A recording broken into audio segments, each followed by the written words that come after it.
And, when you think about, the students at Lafayette, and Lafayette as an institution in and of itself, like, if you were to give someone some fast facts about what makes Lafayette distinctive or different than other, colleges or liberal arts colleges, what would be those, characteristics? Sure. So I think it's very difficult for any school to be truly unique. We all share a lot of things in common, but I think it's what ends up at the end of the day sort of making your school experience more unique is how a lot of little things add up. And so when I think of Lafayette, we are a small private liberal arts college. We have about 2,700 total students. It is undergraduate only, so you are never competing with higher level grad students for time with professors, for research opportunities, or anything along those lines. We do liberal arts and engineering. That is something that makes us pop a little bit more within the liberal arts college world, as it's a little less common. But we've been doing engineering for 155 years. We are pretty good at it by now. So in addition to the traditional liberal arts, you also have some amazing STEM opportunities as well. And then, go ahead.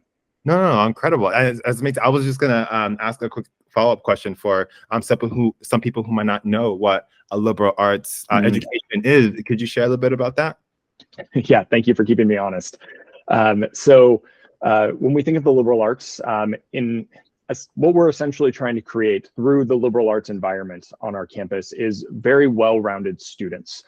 We do that somewhat through an interdisciplinary nature. No matter what a student's major is or the academic focus that they're studying, they're also going to be taking courses in the natural sciences, social sciences, and humanities. And the goal of that is to not just create well-rounded students, but students who can think critically, students with excellent communication skills, both written and verbal communication, and leaders.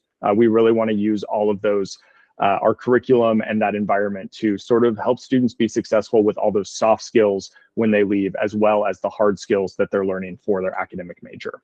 No, amazing. And, since we've been speaking, you've spoken a lot about the students. And I'm kind of curious, as an admissions officer, what is your most memorable, but what if someone really does love Lafayette, but let's say they're interested in sociology and dance is not a major that's necessarily offered at Lafayette? Like, how would a student who is really passionate about your institution, but the area of study or area of interest is partially absent, like how would a student navigate that on your campus?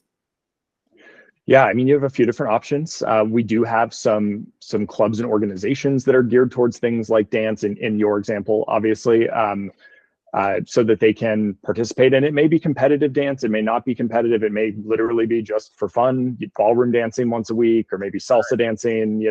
There's different ways to just sort of stay engaged and build a community around that. But I think that really does what the student you described is also just a general fit for Lafayette as well, which is multiple interests, multiple passions. We don't want you to feel locked into just one thing, regardless of whether maybe you double major, maybe you minor, or maybe like last year, our theater department put on Legally Blonde, the musical.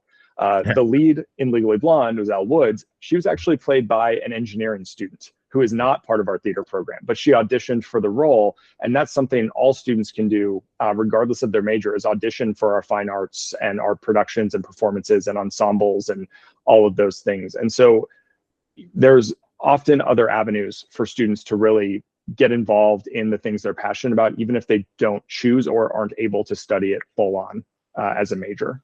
Incredible. And since we touched upon the arts, can you tell us a little bit about athletics and, what division you are and how the athletic community of student athletes and the rest of the community, kind of blend together?